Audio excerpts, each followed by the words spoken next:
তাহলে কি জুনের মধ্যেই স্থানীয় সরকার নির্বাচন? তেমনটাই কিন্তু সুপারিশ করেছে সংস্কার কমিশন। স্থানীয় সরকার বিষয়ক যেই সংস্কার কমিশন, তারা বলেছে যে জুনের মধ্যেই একসঙ্গেই করা সম্ভব 5টি স্থানীয় নির্বাচন। খুবই গুরুত্বপূর্ণ এবং বিএনপির জন্য একটি চাপ তৈরি হবে। বিএনপি যেহেতু চায় আগে জাতীয় নির্বাচন, পরে স্থানীয় সরকার নির্বাচন, কিন্তু জামাত সহ বেশ কয়েকটি রাজনৈতিক দল তারা বলেছে যে স্থানীয় সরকার নির্বাচন হওয়া উচিত। এবং এখন এই সংস্কার কমিশন, এই সংক্রান্ত যে সংস্কার কমিশন, তারা বলছে যে জুনের মধ্যেই সম্ভব। তাহলে মার্চ, এপ্রিল, মে, জুন এত সময় আছে, করে ফেলতে পারে।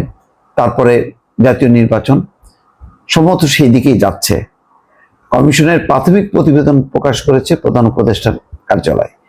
ইউনিয়ন পরিষদ, উপজেলা পরিষদ, পৌরসভা, সিটি ও জেলা পরিষদের ভোট একসঙ্গে করার কথা বলেছে কমিশন। একসঙ্গে করলে সুবিধা আছে, অসুবিধাও আছে।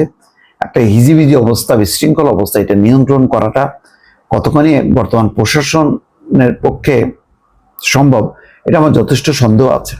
আইন শৃঙ্খলা পরিস্থিতি নিয়ন্ত্রণ করতেই যেখানে যৌথ বাহিনী হিমশিম খাচ্ছে, সেখানে এতগুলো নির্বাচন, এতগুলো ক্ষমতা, এতগুলো প্রভাব কিভাবে যে নিয়ন্ত্রণ করবে, এটা বুঝতে পারছি না।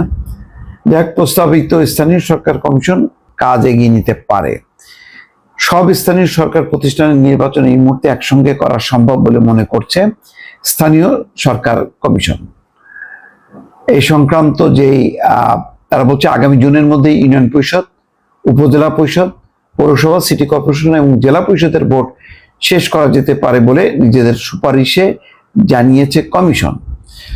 চট্টগ্রাম বিশ্ববিদ্যালয়ের লোক প্রশাসন বিভাগের সাবেক চেয়ারম্যান তোফায়েল আহমেদকে প্রধান করে গত 18 নভেম্বর 8 সদস্যের স্থানীয় সরকার কমিশন গঠন করে অন্তর্বর্তী সরকার।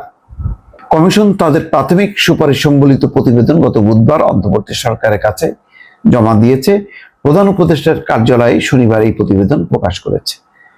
কমিশন বলছে যে জুলাই গণঅভ্যুত্থানের পর দেশে কার্যত কোনো স্থানীয় সরকার প্রতিষ্ঠান নেই। এটা কিন্তু আজকে জামাতের আমিরও বলছেন যে মানুষ সেবা থেকে বঞ্চিত, স্থানীয় সরকার নাই, ফলে মানুষের বেশ অসুবিধা হচ্ছে। কমিশনের প্রাথমিক সুপারিশে বলা হচ্ছে যে জুলাই গণঅভ্যুত্থানের পরে দেশে কার্যত কোনো স্থানীয় সরকার প্রতিষ্ঠান নেই। এই মুহূর্তে সব স্থানীয় সরকার প্রতিষ্ঠানের নির্বাচন একসঙ্গে করা সম্ভব। বর্তমানে নতুন একটি স্বচ্ছ ক্যানভাসে নতুন ছবি আঁকা সম্ভব, নতুবা নির্বাচনের আগে অনেক প্রতিষ্ঠানের মেয়াদ শেষ হওয়ার বিষয়টি নিয়ে আইনি জটিলতার উদ্ভব হতে পারে। বর্তমানে স্থানীয় সরকার ব্যবস্থায় সংসদীয় পদ্ধতি চালু করার সুযোগ সৃষ্টি হয়েছে বলে মনে করে কমিশন। এই বিষয়ে তাদের সুপারিশ হচ্ছে স্থানীয় সরকার ব্যবস্থায় সংসদীয় পদ্ধতি চালু করার আলোচনা দীর্ঘদিন ধরে জনপরিসরে থাকলেও কোনো সুযোগ সৃষ্টি হয়নি, এখন সেই সুযোগ সৃষ্টি হয়েছে। তাহলে বোঝা যাচ্ছে যে ভেতরে ভেতরে স্থানীয় সরকার নির্বাচনের ব্যাপারে একটি পরিস্থিতি তৈরি হয়েছে, যে কারণে যেমন নুরও বলছে স্থানীয় সরকার নির্বাচনের কথা, জামাত বলেছে, আরো হয়তো অনেকগুলো দল বলবে। তখন বিএনপি কি বলবে? বিএনপি কি এই বিষয়ে বিরোধে যাবে নাকি মেনে নেবে? এখন সেটি দেখার বিষয়। দর্শক, ভালো থাকবেন। আল্লাহ হাফেজ।